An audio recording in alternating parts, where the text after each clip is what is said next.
Dun dun dun dun dun dun dun dun. Hey everybody, this is TPIM SR Live. I'm your host, True Powers Mine. Today's date, November 15th, 2019, the year of our Lord. Coincidental is also my 11th wedding anniversary. 11 years, 4 children later. So this is why I decided to start off the show today by talking about the latest UK craze. Women are flocking to male sex robots to escape loveless relationships. Now, because most people are debased in their minds, they start off the relationship with the wrong type of expectations, the wrong type of motives, and they often achieve the same disastrous effects: anger, pain, and disappointment. Robots, brother murders, welcome to the show. It's been a while. It's been a while indeed, brother. Brother Marty, welcome to the show. Peace and power.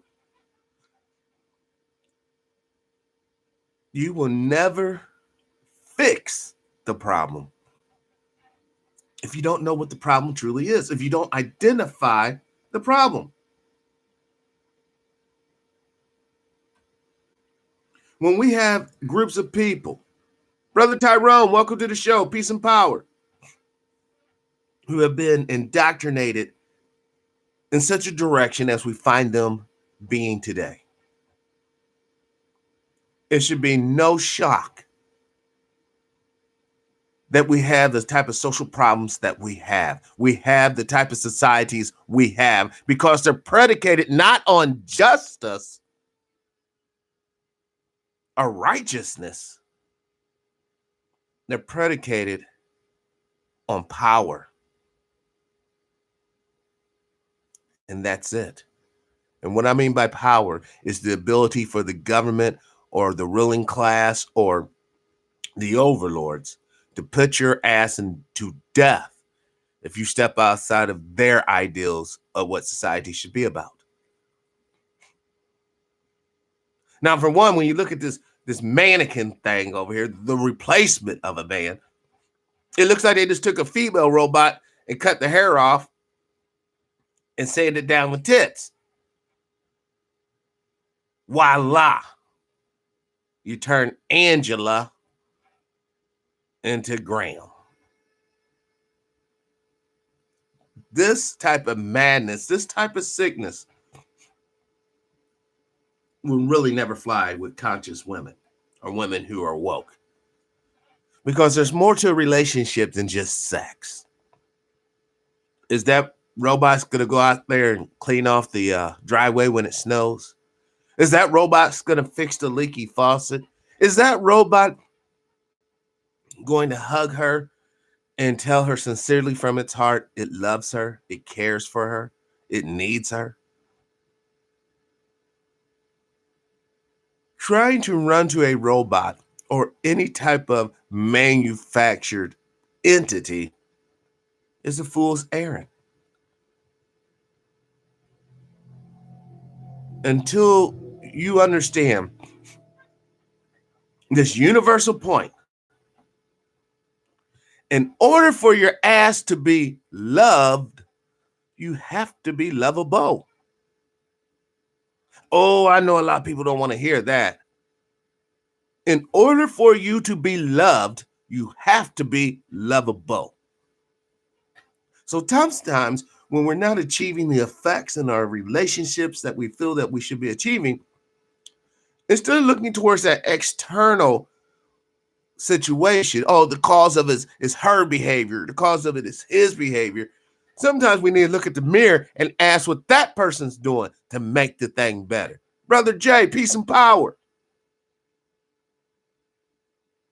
Until you understand that reality, you're never going to be loved, you're never going to be respected, you're never going to be appreciated, and any type of whack-ass family you throw together is going to be a dysfunctional piece of shit.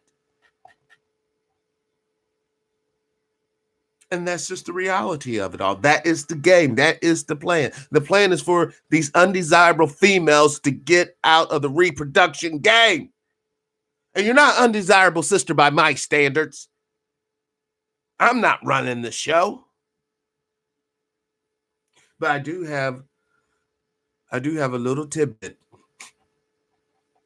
that would just listen to this audio clip for 1 second while I blow my nose. Yes, I got the flu. Or not the flu, but a serious cold. That's why I sound like Rudolph the Red-Nosed Reindeer.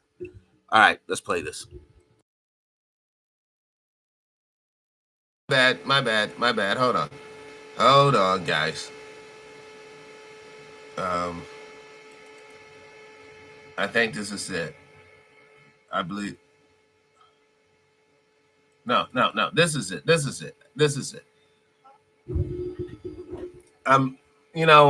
When you're trying to do a show, you can barely breathe through your nose.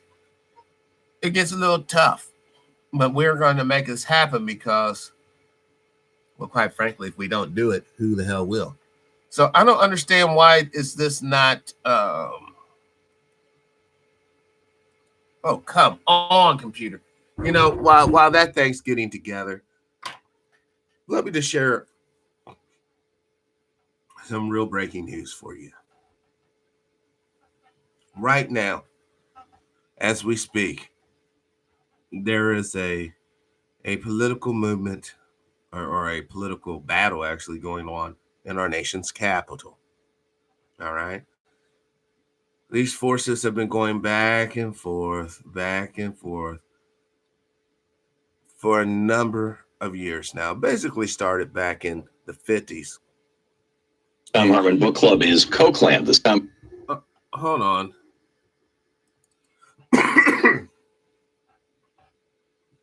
While that's loading up, and see, this is what I'm saying. Here we go. Is Cokeland, The Secret History of Coke Industries and Corporate Power in America by Christopher Leonard. This is from the preface. On May 18th, 1981, 4 Wall Street bankers traveled to Wichita, Kansas. They went there to make an offer to Charles Koch, the CEO of an obscure mid-size energy company. The bankers from Morgan Stanley wanted to convince Koch to take his family's company public, offering shares for sale on the New York Stock Exchange. Their deal was squarely in line with the conventional wisdom of corporate America at the time.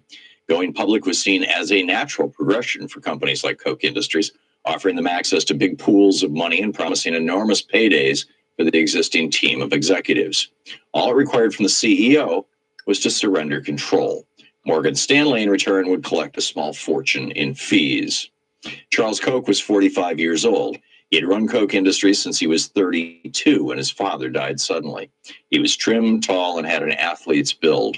He spoke quietly in meetings and seemed almost passive. The bankers laid out their plan to take Koch public. They revealed what, to most executives at least, might have been the most significant detail. If Charles Koch agreed to the deal, he could earn $20 million overnight. The bankers seemed incredulous when they prepared a confidential memo about Koch's reaction. Welcome to the show, Sister Love. Peace and power. Glad you made it. He does not want this cash, the memo reported. Charles Koch calmly explained to them why their offer made no sense. His company was breathtakingly profitable. It operated in vital, deeply complex corners of the American energy industry. During the 1980s, Koch Industries was the largest purchaser and transporter of U.S. crude oil. It owned an oil refinery. It employed teams of commodity traders who bought and sold a wildly diverse menu of raw materials and financial products, from gasoline to paper futures contracts. This might have encouraged most CEOs to take their company public. Koch Industries, however, did not want outsiders to know how much money its traders were earning. Welcome to the show, Brother James. Peace and power. Taking the company public would expose too many of its secrets. The memo said, certain of Koch's commodity traders are particularly worried that their high salaries, once disclosed to the public, would be used against them by their trading partners. Secrecy was a strategic necessity for Koch Industries. Charles Koch did not want to surrender it. He also didn't want to surrender control. He had a specific, clear vision of how to run his company, and he didn't need Wall Street investors to interfere. If the bankers expected Charles Koch to go along with the conventional wisdom of their time, then they, like so many outsiders, did not understand him. Beneath his low-key veneer, Charles Koch was, at his core, a fighter. He had unmovable ideas about how things should be, and he did not back down when challenged. When he was challenged by his own brothers for control of Koch Industries, he fought them in a bitter legal battle that lasted decades. And this is what I'm talking about, debasement. It's all about power. It's all about how much do you control. The money on that level means nothing. This Koch man is not going to, Mr. Koch is not going to worry about how he's going to get from point A to point B economically. But he is concerned about how to maintain his power and privilege as he transfers from point A to point B, whatever it may be. When he was challenged by members of a powerful labor union during his first years as CEO, he fought them even as they committed an act of industrial sabotage that nearly destroyed Koch's oil refinery. When the FBI and the U.S. Department of Justice launched a criminal investigation into Koch Industries' oil gathering business, Charles Koch fought them with every legal and political tool at his disposal. When a liberal Congress and President Barack Obama sought to impose regulations on the fossil fuel industry to control greenhouse gas emissions, Charles Koch fought them in ways that changed U.S. politics. In each of these fights, Charles Koch prevailed. When Charles Koch dismissed the bankers in 1981, it was just a small skirmish in the larger war to control Koch Industries. After prevailing in that fight, he created a company that was true to his vision. He avoided the snares that entangled many publicly traded companies that report their financial results to investors every 3 months. Koch Industries didn't have to think quarter to quarter. The company thinks year to year. An internal think tank and deal-making committee called the Development Group will sometimes think through a business deal on a timeline measured in decades. This long-term view made Koch more nimble where other companies stumbled. In 2003, for example, Koch Industries bought a group of money-losing fertilizer plants when no publicly traded company was willing to take the risk. Today, those plants are as profitable as a broken ATM machine that spews out cash around the clock. Unlike publicly traded companies, Koch Industries does not pay out rich in dividends to investors. Charles Koch insists on reinvesting at least 90% of the company's profits, fueling its constant expansion. This strategy laid the foundation for decades of continuous growth. Koch Industries expanded continuously by purchasing other companies and branching out into new industries. It specialized in the kind of businesses that are indispensable to modern civilization, but which most consumers never directly encounter. The company is embedded in the hidden infrastructure of everyday life. Millions of people use Koch's products without ever seeing Koch's name attached. Hold on. By purchasing other companies and branching out into new industries. It specialized in the kind of businesses that are indispensable to on which the global economy is dependent, but which most consumers never directly encounter. The company is embedded in the hidden infrastructure of everyday life. Millions of people use Koch's products without ever seeing Koch's name attached. And this is what you're looking at here on the screen. How much of this component, or how many components that made up this Dow here indirectly came from Koch? The plastics, oil, the synthetic hair, probably oil based, the wiring in it, hell, maybe even the software. And then look in your own lives, brothers and sisters. Most of the plastic in your homes derives from one of the tentacles of the Koch empire. This is an all-encompassing plan, y'all. You think it's just Bilderberg. You think it's just Travis Stock. You think it's just the Council on Foreign Relations. You think it's just the Knights of Malta. You think it's just the Illuminati in general. You think it's just aliens. You think it's just demons. It just goes on and on and on. But while you're sitting there looking at the puppeteers, you're not paying attention to the ushers in the audience. You're not paying attention to the dude that sold you the ticket. You're not paying attention to your own place within the plan because many of us are not even consciously aware that there's a game, there's a organized plan being implemented on humanity.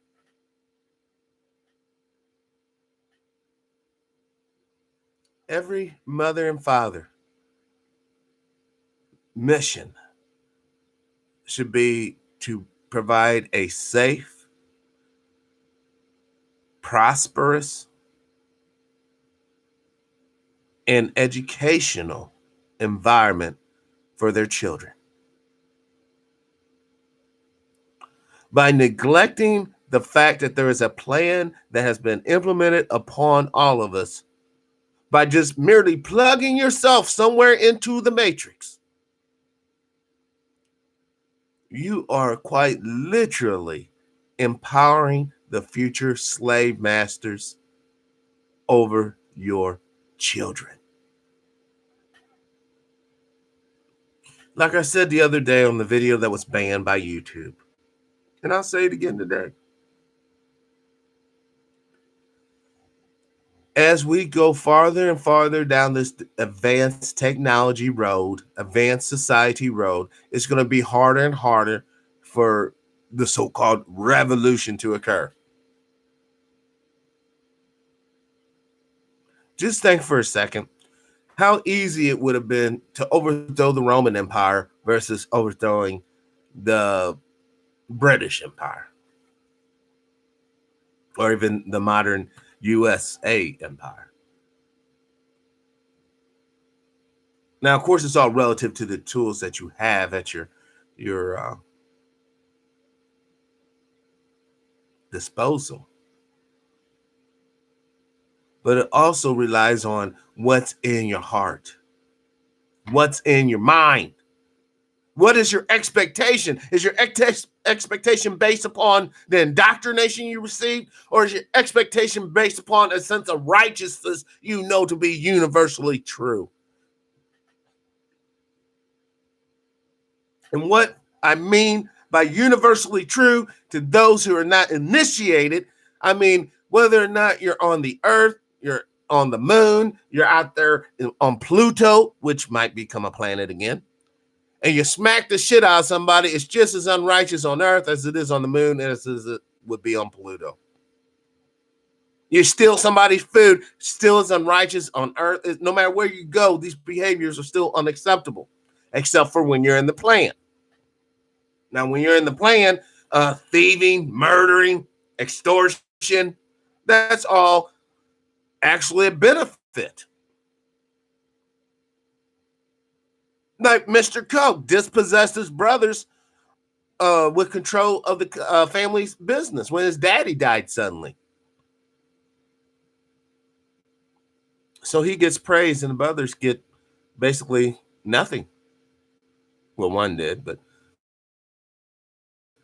this is the game. This is how we know that we're living in a debased society whenever the worst of us or the most devious of us actually gets the come up, actually gets the resources, actually gets the control. We're looking at a situation today where the nation's leader is quite literally under the microscope for unrighteous behavior. And it goes back to the sex dial here, how whenever you get women to think about a relationship as only a sexual deal, because that's all that this robot could quite literally achieve with a woman. You know, you can't make a baby with her. You can't go for walks, but it can. Hold on, let's finish this real quick. Coke refines and distributes fossil fuels from gasoline to jet fuel, on which the global economy is dependent. Coke is the world's third largest producer of nitrogen fertilizer, which is the cornerstone of our modern food system. Coke makes the synthetic materials used in baby diapers, waistbands, and carpets. It makes the chemicals used for plastic bottles and pipes. It owns Georgia Pacific, which makes the wall panels, beams, and plywood required to build homes and office buildings. It makes napkins, paper towels, stationery, newspaper, and personal hygiene products. Koch Industries owns a network of commodities trading offices in Houston, Moscow, Geneva, and elsewhere, which are the circulatory system of modern finance. The book Kochland by Christopher Leonard. Tom Hartman here. My new book, The Hidden History of the Supreme Court and the Betrayal of America, has arrived. What if the Supreme Court did not have the power to strike down laws? Discover the hidden history of judicial review and the scam called original intent. Learn how we can save the planet by modernizing the Supreme Court.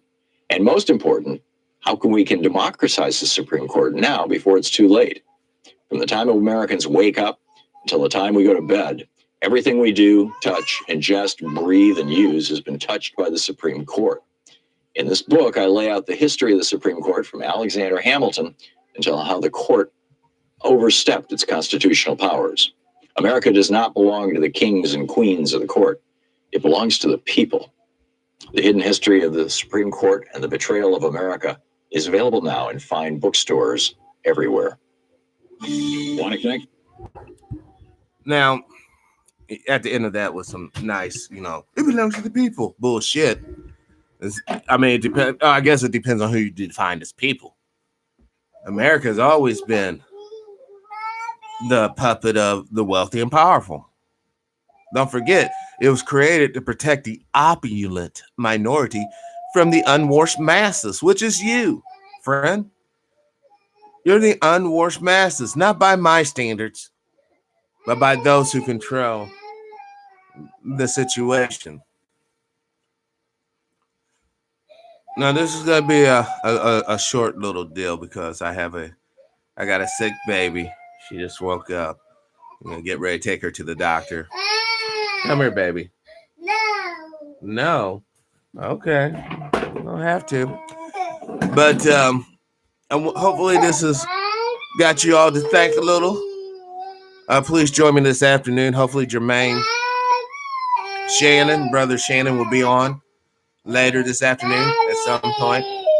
But as for now, let me post this link real quick so you guys can check out this article. Copy. All right. I'm going to end the broadcast now. All righty. Live your life of integrity without hate, envy, or greed. As always, brothers and sisters, I ask you, please, let's try to be kinder to one another. Peace and power, unity and victory, dignity and respect, liberation. I'm out.